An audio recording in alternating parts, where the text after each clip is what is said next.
एक लड़के ने अपने पिता से कहा, पापा मुझे नया मोबाइल चाहिए। पिता ने कहा, बेटा अभी कुछ वक्त रुक जा, फिर तुझे एक नया मोबाइल दिल दूंगा।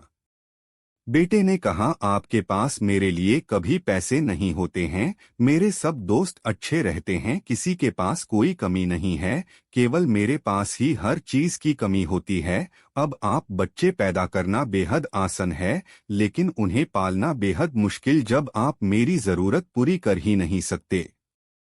तो मैं घर छोड़कर जा रहा हूँ। बेटा रुक जा, मेरी बात तो सुन, हम तुझे दिल देंगे। माता और पिता ने बेटे को रोकने और समझने की काफी कोशिश की, लेकिन वो नहीं रुक। गुस्से में उसने बैग पैक किया और घर से निकाल पड़ा। लेकिन घर से निकलते वक्त गलती से उसने अपने पिता की डायरी अपने बैग में डाल ली। पिता की आदत थी कि वह हमेशा डायरी लिखा करते थे और उनकी डायरी को छूने की परमिशन किसी को भी नहीं थी। लड़का घर से काफी दूर आ गया और थक कर बैठ गया।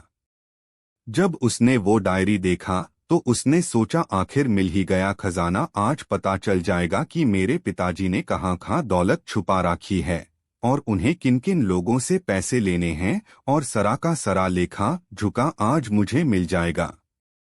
बेटे को लगा इस डायरी में पिताजी की सारी लेन देन का हिसाब होगा। जैसे ही लड़के ने उस डायरी को पढ़ना शुरू किया, उसकी आंखों से आंसू बहाने लगे। डायरी की शुरुआती पन्नों में बेटे को जो बाइक दिलाई थी उसका हिसाब लिखा था, जिसकी ईएमआई पिताजी अभी तक चुका रहे थे। दूसरे पन्नों में उसके कॉलेज की फीस और एडमिशन का कर्ज लिखा था कि इन इन लोगों को इतने पैसे वापस देने हैं। और सबसे आखिरी पन्ने पर लिखा था कि बेटे को अब मोबाइल दिलाना है, उसके लिए मुझे कौन कौन उधार दे सकता है। उन सभी लोगों के नाम लिखे हुए थे। बेटे ने जैसे ही सब पढ़ा वो पागलों की तरह रोने लगा और रोते रोते दौड़ता भगता घर आया। जैसे ही उसने घर आकर देखा तो उसके माता पिता एक कोने में बैठकर रो रहे थे। बेटा अपने पिता के पैरों में गिरकर रोने लगा कि पिताजी मुझे माफ कर दो। पिता ने कहा, बेटा तू मत रो, तुझे मोबाइल मिल जाएगा। बेटे ने कहा, पिताजी मुझे आपसे कुछ नहीं चाहिए, मुझे पता चल चुका है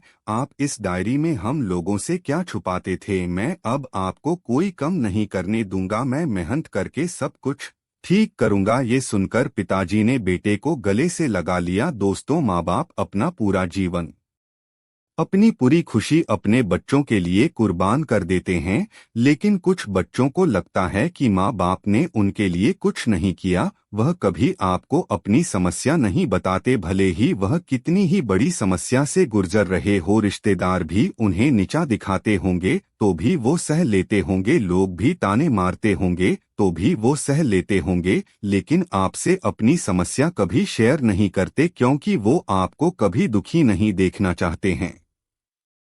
अब आपका फर्ज बनता है अपने माँ बाप को अच्छी तरह रखना और उन्हें सुख देना, ताकि वो भी अपने जीवन का बचा हुआ समय सुख में गुजर सके। यदि आप अभी भी नींद में सोए हो तो आप जग जाइए और अपने शौक पूरे करने पर नहीं, अपना करियर बनाने पर ध्यान दीजिए, क्योंकि अगर आप अपने माँ बाप के रहते कुछ नहीं कर पाए तो बाद में आप सोने का महल भी बना लोगे ना, उसमें भी आपको नींद नहीं आएगी। अपने जीवन में कुछ बेहतर कर लीजिए ताकि आपके माता पिता को उम्र होने के बाद भी काम ना पड़े।